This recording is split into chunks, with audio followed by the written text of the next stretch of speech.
the Knicks are calling Brunson's injury a sore foot, which is what happens after I play tennis.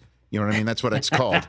This doesn't seem like a sore foot. Like, what is the general sense of what ails Brunson right now, Frank? And if last year against Miami, a lot of people didn't realize it, but he was playing with a really badly sprained ankle.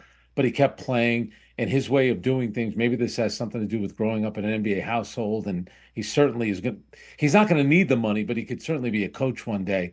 He's never about making excuses. I have a funny feeling the injury is bad, not bad enough to keep him out from playing. He'll fight through it. Now, how much that impacts him this series, that's why you try to get these series over as quickly as you can. And these is a quick turnaround. It's a day off, then they're going to have to play Sunday afternoon.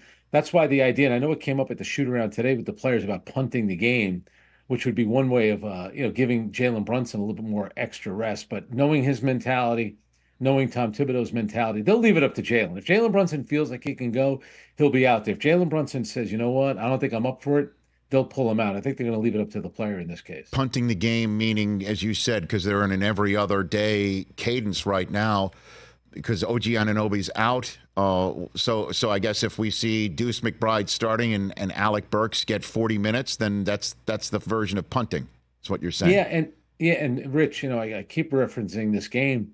In the 2001 conference finals, Milwaukee, Philadelphia, the series was tied at 1-1, and Allen Iverson was the MVP of the league that year, and he had taken a beating all year long, and he was hurting going into that game 3. He did not play game 3 on the road in the Eastern Conference Finals with the series tied 1-1. He came back for game 4, which tied the series at 2-2. Philadelphia ended up winning in game 7, so it's not the craziest thing. That's Larry Brown, old school coach like Tom Thibodeau. That's Allen Iverson, who was an MVP and as tough as any player you're going to find. And they felt, you know what, we got to give him a blow here. It's just, I don't know if he'll survive throughout the playoffs. And it ended up working. And again, that was with the series tied at 1-1. The Knicks have a little wiggle room, but I get it. You don't just feel like giving up games because this series could change pretty quickly. Frank Isola here on the Rich Eisen Show, and you, because I follow you at the Frank Isola on Twitter. You're in the midst of the conversation nonstop about the Tom Thibodeau minutes debate and how he just, there's no load management with him. And he throws his guys out there. And Josh Hart's played 48 in 4 games in the playoffs already, and so on and so forth. Is it fair, though, to say that what we're seeing with Brunson and Anunoby and all the other stuff, is this potentially that coming home to roost? Or the Knicks are now going to be excellently equipped for having a short-handed situation because they're used to playing so many minutes? What's your 2 cents on that, Frank? All right. Number one, their best player, I think, was 13th in the league in minutes. Behind guys like Kevin Durant, it was a history of injury problems.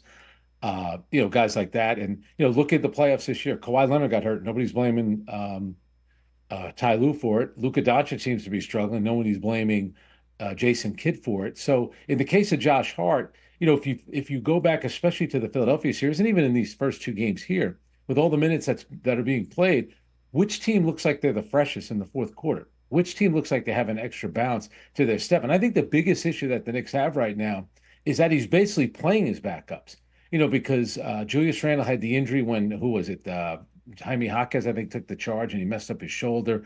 Obviously, Mitchell Robinson has been dealing with injuries the past 2 years. And the OG Anunoby one hurts, but if you look at OG's career as well, if you go back to 2019, when he was on Toronto, he did not play in the finals because he was coming back from an injury. So he has a history there. So I'm not worried about guys like Josh Hart because he seems to be durable enough to do it. But the other thing is they're kind of running out of options at this point. They could try some of the guys on the bench and see if it works. And maybe that's why you completely punt the game. Don't even play Josh Hart tonight. Don't even play Dante DiVincenzo. Make it like a tryout. See all these other guys that never play and see maybe who can become the 6th, 7th, or 8th man down the road. But I'm not buying the minutes thing because it happens. There's a lot of players, all over the NBA. Look at Jamal Murray right now. He's dealing with an injury as well, and he missed a lot of time this year. So I don't necessarily think minutes contribute to guys necessarily always getting hurt. Catch the Rich Eisen Show every single day on the Roku channel, 12 to 3 Eastern, for free.